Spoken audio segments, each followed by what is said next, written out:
গত 24 জানুয়ারি 2024 ইংরেজি তারিখে আগরতলার বরজলা এলাকার বাসিন্দা শক্তিপদ পাল নামে এক ব্যক্তিকে প্রাণে মারার জন্য গুলি করে বলে অভিযোগ, কিন্তু অল্পতে প্রাণে বেঁচে যায় শক্তিপদ পাল।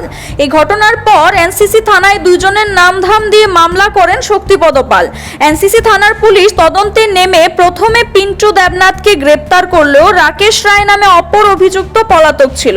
অবশেষে এনসিসি থানার পুলিশ রাকেশ রায়কে গ্রেপ্তার করে 3 দিনের রিমান্ডে রেখে বৃহস্পতিবার পুনরায় আদালতে তোলা হয় বলে সংবাদ মাধ্যমকে জানান এনসিসি থানার ওসি সুশান্ত দেব। শক্তিপদ পাল নামে একজন লোক বরজলা, তিনি এটা অভিযোগ করেছিলেন যে ওনার বাড়িতে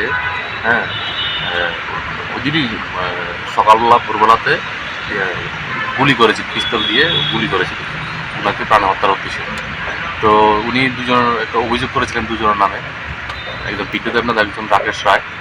তো ওই দিনই আমরা যদিও ওই একটা পিস্তল উদ্ধার করি এবং একজনকে গ্রেপ্তার করেছিলাম, পিন্টু দেবনাথ।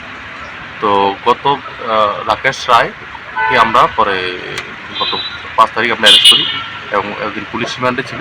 আজকে আমরা পুলিশ রিমান্ড শেষে ওকে মাননীয় আদালতে প্রেরণ করি।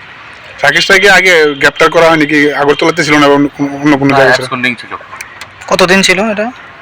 ওই ঘটনার পর থেকে উনি অ্যাবসকন্ডিং ছিল। আচ্ছা, আর আজকে কি ওনাকে কোর্টে পাঠানো হয়েছে? আজকে কোর্টে পাঠানো হয়েছে।